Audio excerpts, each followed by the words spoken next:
我和姐姐在末日中拼死救下2枚灵蛋，姐姐果断抢走了血统高贵的火凤凰，只给我留下一条低级的冰蛇。可谁料高温末世来袭，我因为有冰蛇的保护，平安的度过了末日高温，而火凤却因为邪火难耐，活生生的烫死了姐姐。临死前，姐姐挑唆我的冰蛇丈夫，活活绞死了我。没想到我们竟然重生到了2枚蛋孵化那日。这次姐姐抢走了冰蛇，她以为拥有了冰蛇就可以舒服的度过高温末世，但她不知道的是，冰蛇要想维持异能，需日日吸食鲜血。再睁眼，周遭竟然没有那令人窒息的热浪。上一世我被吸干鲜血，活活绞死的痛苦还历历在目。我看了眼旁边的冰蛇，打了个寒战。按照兽人族的传统，他们要和自己的救命恩人结为夫妻。我本应嫁给火凤凰，但因姐姐嫌弃冰蛇长相可怖，便抢走了我救下的火凤凰。可没想到1个月后，全球气候变暖，高温末日来临。冰蛇顾名思义，拥有降温的异能，可以使附近3米内的地方温度骤降，而火凤则与冰蛇相反。姐姐抢走了我的火凤，但却在高温末日中被热死，而我则因为冰蛇的异能，并没有受到高温末世的影响。姐姐认为是我抢走了她的兽人老公，被热死前教唆冰蛇将我杀死。我刚想开口，火凤是我的，却被姐姐打断。冰蛇是我孵出来的，我要冰蛇火凤给你。看着姐姐迫不及待地揽着冰蛇的手臂，我便明白过来，姐姐这是也重生了。我嘴角带笑，我正愁怎么和姐姐抢走火凤呢。姐姐只知道冰蛇具有降温的异能，但是却不知道她这异能要靠日日吸食人的鲜血维持。不仅如此，冰蛇的蛇牙中含有剧毒，每次吸血无异于一场酷刑，毒素注入血脉，让人生不如死。上一世，在姐姐向冰蛇挑唆时，我早已被冰蛇吸食的奄奄一息。某种意义上，我倒是应该谢谢姐姐，给我了一个痛快。那么这一次，就由姐姐好好品尝每日被蛇牙吸血的滋味吧。上一世，冰蛇被我带走时，不情不愿，只是迫于兽人一族的族规，才勉强做了我的丈夫。可这次，冰蛇听见姐姐要他，还不等我做出答案，立刻跑到姐姐身边，悠悠地吐出信子。见我看他，那冰蛇厌恶地开口：瑞新蕊，既然莹莹说要带我回家，我便是他的人了，你莫要和我纠缠。我眯了眯眼睛，看来重生的可不止我和姐姐。姐姐听了冰蛇的话，得意地看我，怎么样，瑞新蕊，这是冰蛇的选择，你就带那个破凤凰回家吧。好啊，姐姐，既然姐姐喜欢，当妹妹的哪有不给姐姐的道理呢？瑞安莹路过我身边的时候，高傲地斜了我一眼，小声地在我耳边说：瑞新蕊，你还不知道吧？马上就要到高温末世了，如果你跪在我的脚边求我，我或许可以考虑把冰蛇让给你几天。我心里暗笑，他恐怕还不知道冰蛇为什么看上他吧。我看了看在旁边缩成一团的火凤，可怜的火凤不知道为什么从一破壳便浑身发抖，一直到听见姐姐说要冰蛇才稍微缓和。我懒得与冰蛇和瑞安莹废话，牵着火凤就出了门。蕊蕊姐，你真的愿意要我吗？我伸出手想要摸摸火凤的脑袋，火凤却下意识地往后缩，她一脸惊恐地看着我。蕊蕊姐，我不是故意的，你别打我好不好？火凤一边说一边竭力地控制浑身发抖的身体，将脑袋递给我。火凤，你这是怎么了？我为什么要打你？我明白过来，火凤也重生了。火凤，是不是姐姐她？不要提她，不要提她。火凤似乎被我的话刺激到，痛苦地缩成一团，眼里流出了血。看见火凤这个样子，我明白过来，准是姐姐虐待了火凤。我将火凤揽入怀里，轻轻地拍着她的翅膀。没事的，没事的。火凤在我的安抚下，渐渐地安静了下来。火凤，我们回家吧。只是我家里离得远，这里又没有车，恐怕要委屈你和我走一段路了。我歉疚地看了火凤，在经济条件上，我和姐姐差得很远。姐姐逼着父母拿出了所有的钱，给她买房买车，而我只能租房子。火凤眨了眨眼睛，怯怯地开口：蕊蕊姐，要是你不嫌弃我，我带你回家吧。火凤弯下腰，示意我攀上她的背。我有些不好意思，蕊蕊姐，没关系的，你上来，我带你一起飞回去。火凤盛情难却，我只好上了她的背。火凤，我告诉你往哪里飞。不用，蕊蕊姐，我知道你家住哪。我有些奇怪，刚想问火凤她是怎么知道的，就听火凤说：蕊蕊姐，到家了，这就到家了。我惊讶于火凤的飞行速度，简直比飞机还要快。飞机算什么？我可是凤凰族的。火凤有些骄傲地扬起脸，这是我第一次仔细地打量火凤。火凤看起来天真无邪，脸上都是少年的懵懂，不似冰蛇，漆黑的眸子里都是阴鸷。冉冉姐，你不夸夸我吗？火凤一双眼睛看着我，似乎隐隐有些许期待。我有些感叹，火凤，你这么乖，他怎么忍心那么对你？刚说完，我便意识到自己说错话了。果然，我在看向火凤时，他原本闪着光的眸子暗了下去。我慌张地道歉，对不起，阿凤，我不是故意提起的。火凤自嘲地笑了笑，阿凤吗？这个名字很好听。蕊蕊姐，你说我是不是一只很没用的凤凰？不等我回答，她继续说，蕊蕊姐，莹姐说我没有用，只会让它变得越来越热，不像冰蛇。她说都是我把它害惨了，她一根根地拔我的毛，还拿针刺我，用钳子弄断了我的鸟喙，最后又折断了我的翅膀，把我扔到外面，自生自灭。和冰蛇比，我真的那么差吗？蕊蕊姐，你为什么会把我带回来啊？我是个没用的凤凰。我早已猜到瑞安莹虐待了火凤，但没想到她竟然如此狠毒。当初是她要选的火凤，遇到高温末世，是谁也预料不到的。为何将所有都怪罪在火凤身上？不是的，阿凤，你听说我？不是她说说的那样，你很棒，你比冰蛇好多了。蕊蕊姐，我知道你在安慰我，不过没关系，我好多了。火凤怕我担心，勉强挤出了一个笑容。阿凤，我不是安慰你，你真的比冰蛇好10000倍。告诉你个秘密，其实我也是重生的。火凤的眸子一下子亮了，我将上一世冰蛇如何虐待我，日日取我的血，最后将我杀死的事情，一五一十的告诉了火凤。火凤听完我的话，似乎很是意外，怎么会？蕊蕊姐，根据我们兽族的传统，我们要对自己的恩人绝对忠心，不管恩人怎么对待我们，我们都要忍受。如果违反了这条古老的规则，将会受到很严重的惩罚。他怎么敢那样对你？我苦笑着摇摇头，我也不清楚。阿凤，你说的惩罚是什么呢？具体我也不清楚，只知道是非常非常严重的惩罚。算了，不想那些了。我拉着火凤坐在沙发上，马上就要到高温末日了，咱们是不是应该准备点什么？我和火凤想了想，买空调是没有用的，在高温末世，电力水利系统早就瘫痪了。最后，我决定去家里乡下的院子挖一个很深很深的地窖，地窖冬暖夏凉，最关键是不用任何设备就可以降温，实在是最适宜不过的。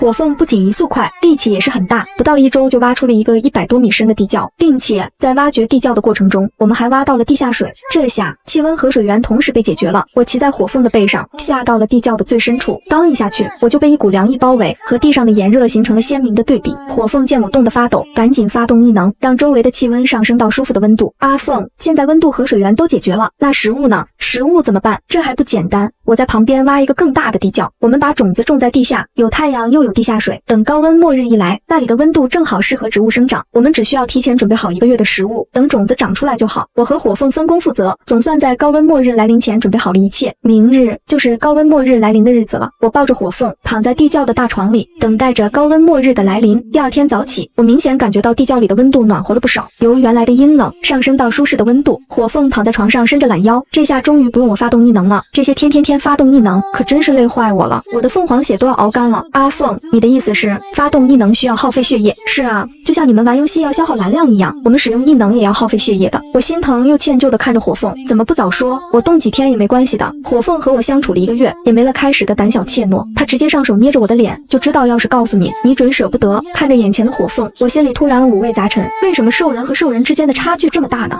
上一世我从未和冰蛇抱怨过酷热，是冰蛇自己受不了炎热，非要发动异能，可他发动异能竟然是消耗我的血液。想到这，我低声的感叹了声，也不知道姐姐那边怎么样。按照上一世的轨迹，今天应该就是姐姐被吸血的第1天，看不见她饱受折磨的样子，当真是可惜。火凤似乎是看穿了我的心思，姐姐，给你看个好玩的东西啊。火凤一边说，一边神秘兮兮的递给我了一面铜镜。这是什么？镜子吗？我拿着铜镜翻来覆去的看，也没看出来这铜镜究竟有何特别之处。火凤对着铜镜喷了火，铜镜一下子变得清晰了起来，上面竟然出现了瑞安银和冰蛇的脸。火凤见我依旧困惑，和我解释说，这是我们凤凰族的宝物，总之和你们人类的那个叫监控的东西差不多，但是它不需要网络，也不需要电。我点点头，注视着那铜镜里的画面，只见瑞安银正靠在冰蛇身上，满头都是汗，嘴里还不停嚷嚷着，热死了，热死了。冰蛇，你不是有降温的异能吗？你快点发动异能啊。冰蛇抿了抿嘴角，我心里一咯噔，这是他不耐的表现，也是他要吸血的前兆。冰蛇勾起一抹诡异的笑容，阴鸷的眼睛盯着瑞安银的脸，莹莹，这是你让我发动异能的哦，一会可不要后悔，快发动，我要被热死了。瑞安银的话还没说完，冰蛇的蛇牙便一下咬住了瑞安银的手臂，瑞安银啊的惨叫出声，浑身却似乎僵硬，动弹不得。我知道这是蛇毒麻痹了他的运动神经，但麻痹运动神经的代价便是痛觉神经会以10000倍计的发达起来，也就是他要感受到的疼痛是被普通蛇咬的10000倍。瑞安银的脸变得扭曲变形，惨叫声传满了整个地窖，刺得我耳膜生疼。我赶紧关上了那铜镜，一回头竟看着那火凤正用一种复杂的表情看我。怎么了，阿凤？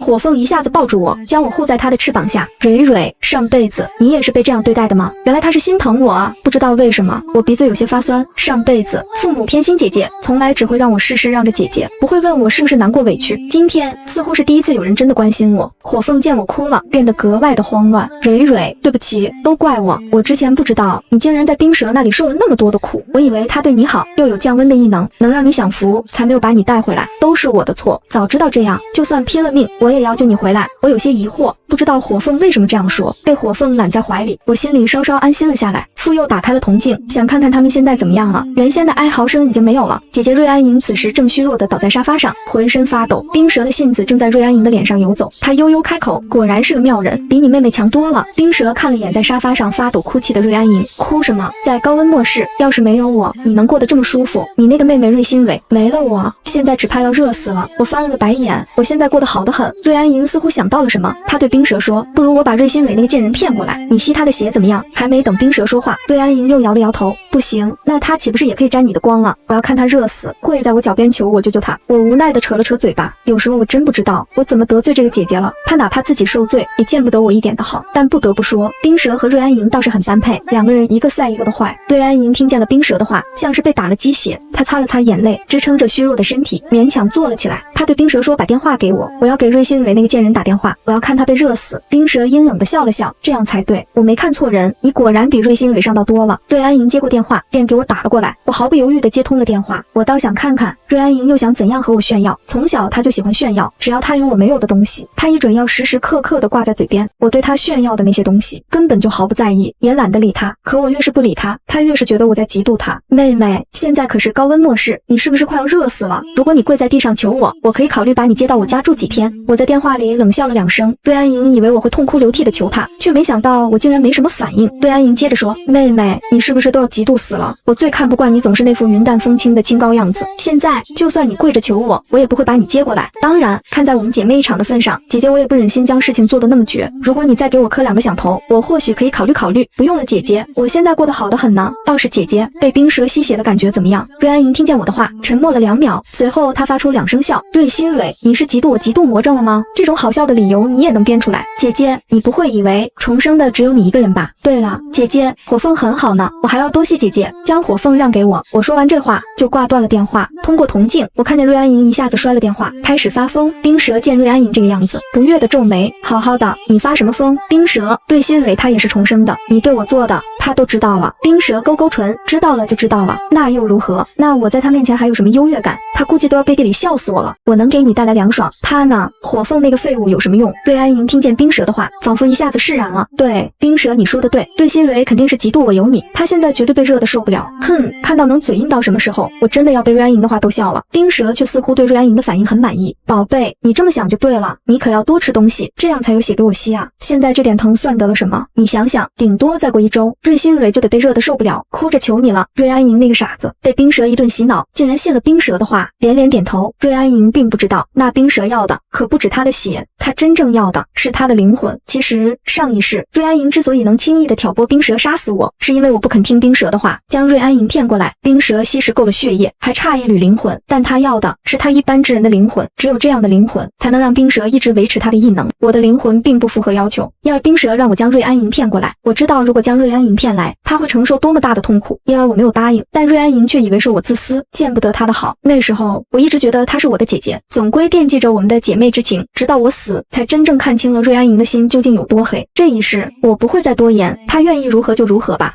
我和火凤过了一段无忧无虑的日子，期间好几次瑞安莹都给我打电话，和我炫耀她过得有多好。起初我还耐着性子听她炫耀，到后面我实在厌烦，直接让瑞安莹看了我生活的地方。瑞安莹当时脸色就黑了下去，从那以后再也没有找过我，世界终于安静了下来，再也不用听瑞安莹的那堆唧唧歪歪的话了。但我和火凤都没有想到，危机竟然一点点地临近了。一天，我和火凤正在睡觉，突然被打在身上的雨水弄醒，抬头看了看，不知道为什么一直炎热而干燥的天空竟然下起了雨。还好雨水虽然是热的，但是却不是特别热，大概有20多度的样子。起初我和火凤也没放在心上，可是那雨却连着下了几天，丝毫没有停下来的意思。地窖里的雨水越来越多，已经快要没过我和火凤的脚踝。火凤让我在地窖里面好好待着，他飞上去看看情况。过了很长时间，火凤终于下来了，他有些慌张，和我说外面的积水已经很多了，虽然我们的地窖上方有盖子遮挡，但是外面的积攒的水实在太多，只怕按照这样的速度，只怕再过几天我们这个地窖就会被水淹没。我想了想，终于明白了，最近天气这么热，恐怕南极的冰川都融化了，那水那么多，天气又热，怪不得会一直下雨，恐怕再这样下去，洪水就会爆发了。到时候我和火凤在这个地窖里面，只怕是要被活活的淹死。我和火凤把我的想法说了，火凤觉得我的推测很有道理。我说火凤，我们必须尽快转移到地上。火凤咬了咬唇，我也知道我们不能在地窖再生活了，可是外面天气那么热，如果转移到地上，我们会被热死的。火凤一边说一边低下头，对不起，蕊蕊，都是我不好，是我没有能力让你和我受苦了。如果当时你选冰蛇的话，我伸手捂住了火凤的嘴。火凤，别这么说，我如果选了冰蛇，就算没被热死，我也疼死了。我想了想，我和火凤不能就这样坐以待毙。突然一个主意出现在我的脑海里，火凤，我有个好主意。火凤惊喜地握着我的手，快说说。蕊蕊，火凤，你不是会飞吗？你带着我飞到珠穆朗玛峰山顶不就好了？那里海拔高，肯定凉快，而且也不用担心发洪水会被淹死。就算全球海平面上升了1000米，也淹不到那里。火凤听了我的话，连连点头。蕊蕊，还是你机智，咱们现在就走。可是我又摇摇头，可是什么？火凤揉了揉我的脑袋，可是咱们飞过去要好久好久，会不会在半路上就被热死了？算了算了，我还是给瑞安莹打个电话，和她合作一下吧。不等火凤说话，我便拿起了手机，给瑞安莹打去了电话。怎么，是不是被热得受不了，来求我了？电话里的瑞安莹语气里满满的嘲讽。瑞安莹，全球气温上升，恐怕南极的冰川都融化了。你也看见最近下了很大的雨吧？瑞安莹满不在乎的回答。那和我有什么关系？按照现在的雨量，只怕没几天洪水就会爆发，全球的海平面也会上升，到时候只怕你和冰蛇就算不会被热死，也会被淹死。不如你和我合作，我可以让火凤带你们去珠穆朗玛峰的山顶，那里很安全。瑞新蕊，你这个贱人嘴巴怎么那么臭呢？我看你是热得受不了，在这骗我吧。我告诉你，我家住的可是22楼，淹死你也不会淹死我。哈哈，我知道了，你肯定是热得受不了，又不想给我下跪，所以来吓唬我是不是？你要是不信就算了，原本我想着我们可以合作互惠，既然你这么想我，那就没有什么谈的必要了。哈哈哈，瑞新蕊，你要是热得受不了了，就跪下给我磕头求我啊，我倒要看看你清高的骨头能不能弯下去。我不想再听见瑞安莹的话，直接挂断了电话。火凤见我脸色不好，凑近了我。蕊蕊，你怎么了？找他做什么？我不是想找他合作吗？我有些沮丧地叹了口气。火凤听见我竟然要找瑞安莹合作，顿时急了。你找他合作做什么？他那么坏的人，虐待我就不说了，上一世要不是因为他，我也不会和你分开。我看着火凤气鼓鼓的脸，忍不住笑了。火凤见我笑，似乎更生气了。以后不许找他。上一世明明就是你把我孵出来的，结果竟然被他抢走了，害我以为他是你，他真是白瞎我对他的好。你怎么知道是我孵你出来的？你孵我的时候有给我唱歌啊，虽然唱得很难听，后来我听见瑞安莹唱歌那么好听，就知道他才不是我的恩人。我本想着悄悄去找你和冰蛇换回来，但后面高温末世来了，我看他有降温的异能，就以为你跟他能幸福呢，没想到他们竟然那么对待你。我听见火凤竟然在蛋里也能听见我唱歌，有些尴尬，又想到我和火凤不是被淹死就是被热死，又叹了口气，没想到重活一世还是摆脱不了上一世的命运。火凤有些不解地看着我，蕊蕊，你在说什么啊？我带你去珠穆朗玛峰山顶不就得了？可是路途那么远，估计还没等咱们到呢，就先被热死了。我本来想着找冰蛇给咱们降降温，哎，要不火凤实在不行，我去求求瑞安莹，我热死倒是无所谓，反正也死过了，但我不忍心看你死。火凤看了我2秒，随后哈哈的笑了。我还以为你愁什么呢，原来为了这点事啊。不过说实话，你愿意为了我求那个坏女人，我还挺感动呢。都什么时候了，你还和我开玩笑？火凤从人形化为凤凰，来，你上来。我不明所以，但还是听火凤的话，乖乖上了他的背。坐好了，咱们可要出发了。喂，火凤，我们会热死。我话还没说完，只觉得天旋地转，恶心的想吐，肯定是因为太热，我得了热射病了，估计我马上要死了。我闭着眼睛等待死亡的到来，耳边却传来了火凤的声音：蕊蕊，你闭着眼睛干什么呢？睁开眼睛啊！我缓缓地睁眼，却见眼前的世界已经截然不同。火凤，这是哪啊？这是珠穆朗玛峰的山顶啊！什么？这么快就到了？那当然。蕊蕊，你可不要小瞧我们凤凰族的飞行能力。那也就是说，我们得救了哇！这里好凉快啊，再也不用在地窖里了。我开心地扑到火凤身上，差点把火凤扑了个趔趄。我还没站稳，觉得胃里难受，哇的一下子吐了。火凤担心地递给我水。蕊蕊，你也没说你晕飞啊？早知道我慢一点了。我汗颜，原来我恶心不是得了热射病，是我晕飞了。话说，火凤，你既然有这个能力和速度，上一世为什么不带着瑞安莹来珠穆朗玛峰啊？我又没想到这，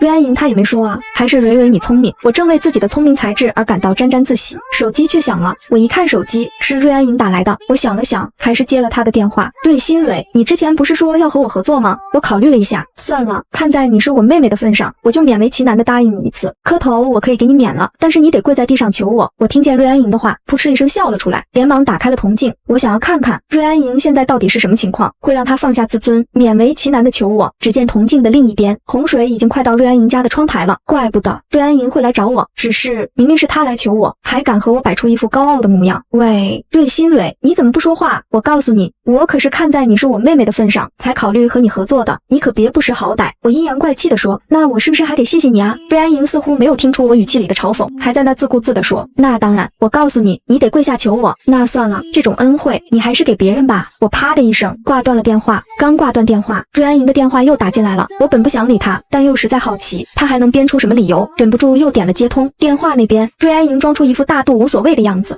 算了，瑞新蕊，看在你是我妹妹，我就再让你一点，不用你给我跪下了。你在哪？现在过来找我和冰蛇，带我们去珠穆朗玛峰山顶。姐姐，我不需要冰蛇了呢，你们找别人合作吧。瑞安莹听了我的话急了，你别打肿脸充胖子了，你们离珠穆朗玛峰那么远，估计你们还没出省就被热死了，快点来找我和冰蛇。我直接打开了摄像头，姐姐，你看看我现在在哪里？瑞安莹冷哼一声，你还能在哪？我在喜马拉雅山的山顶呢。姐姐，瑞安莹一脸的不可置信，怎么可能？没有冰蛇，你们在半路就热死了。我微微一笑，姐姐，忘记和你说，火凤的飞行速度可是比肩火箭的。说到这，还真要谢谢姐姐，把这么好的火凤让给我呢。挂断电话，我通过铜镜看见姐姐一脸愠怒，她生气的在屋里砸东西。冰蛇听见声音从屋里出来了，姐姐看见冰蛇，一下子扑在冰蛇身上，对冰蛇连打带踹，甚至趁着冰蛇不备，抬手扇了冰蛇的巴掌。火凤见到这场面脸色很不好，她以前也是这么对待你的吧？我心疼的摸了摸火凤的脑袋，火凤把脑袋靠在我怀里，对我说，他对我要比这个更过分，他那针扎我，还拿刀砍我，还有……说着说着，火凤流泪了。我见火凤伤心，连忙要把铜镜关掉，火凤却拦住了我。我要看，我倒想看看冰蛇对他会不会有我对他那么好，会不会忍让他。没想到火凤还挺记仇，我一直以为他是个天真的少年，但这样也好。据我对冰蛇的了解，他是个很阴狠的人，我没有伤害过他，他尚且对我如此狠厉，姐姐伤害了他，只怕是更没有好果子吃。果然，镜子里冰蛇脸色黑得像是要滴血，他一把掐住瑞安莹的脖子，抬手扇了瑞安莹10几个耳光。瑞安莹被冰蛇扇的脸部红肿破皮，嘴角都流了血。过了一会，痛苦地吐出2颗牙齿。冰蛇眼睛闪过一丝狠厉，冰冷地开口：“瑞安莹，你真是贱，享受着我的异能，还敢打我，你是不是活够了？”瑞安莹被冰蛇这么一打，更加癫狂。冰蛇，我之前之所以让你吸我的血，是因为你的异能能让我活下来。可你看看你现在，水都要把家淹没了，要你还有什么用？我选你真是瞎了眼，我都不如选那个破凤凰。你上一世不是选了那个废物凤凰吗？你吃到什么好果子了？瑞安莹被冰蛇这么一对，被噎得说不出话。不过瑞安莹，你倒是提醒我了，我在这里耗着也不是个事情啊，你说是不是？瑞安莹的眼里闪过一丝惊喜。冰蛇，你是说你有办法带我离开？冰蛇无所谓的笑笑，以我的能力把那点洪水变成冰，好像不是什么难事。瑞安莹恍然大悟，对啊，我忘了你有速冻的异能。冰蛇，那你快带我走啊，我们也去喜马拉雅山的山顶，让瑞新蕊那个贱货再敢笑话我。冰蛇吐了吐信子，瑞安莹，你还真是善变啊。但是瑞安莹满脸的兴奋，但是什么？但是我好像没说要带你一起去吧？冰蛇亮出2枚蛇牙，不同于以往只在瑞安莹的手臂或者小腿这种不致命的咬，这次冰蛇直接对准瑞安莹的脖子就要咬下。瑞安莹大惊，冰蛇你要干什么？你想清楚，我要是死了，谁给你供应鲜血？你没了我的供应，你自己也会被淹死。冰蛇冷哼一声，那是之前，可现在我已经不需要你的鲜血了，我要的是你的灵魂，有了你的灵魂，我就可以一直发动异能，再不需要鲜血的供应了。冰蛇说完，在瑞安莹惊恐的呼嚎中咬住了瑞安莹的脖颈。瑞安莹身体以一种几乎扭曲的姿势剧烈的挣扎着，过了大概半小时，瑞安莹就没了声响。瑞安莹死后，冰蛇也似乎很痛苦的样子，他捂着自己的脖子，化成了蛇形。我有些不解，问火凤：“冰蛇这是怎么了？”火凤摸摸我的头，对我说：“蕊蕊，还记得我曾经和你说过的兽族古老的规矩吗？”我有些不解，什么规矩？以前你问我为什么要忍受瑞安莹，我和你说的，根据我们兽族古老的规矩，如果我们伤害了自己的恩人，会遭受惩罚。我想冰蛇现在便是遭受这古老规则的惩罚了。我点点头，原来是这样。冰蛇像是瑞安莹临死前一样，在地上痛苦的扭曲。过了很久，冰蛇也在地上没有了动静。善恶到头终有报，但我没想到这2个恶人会以自相残杀的方式惨死，这就是他们作恶的报应吧。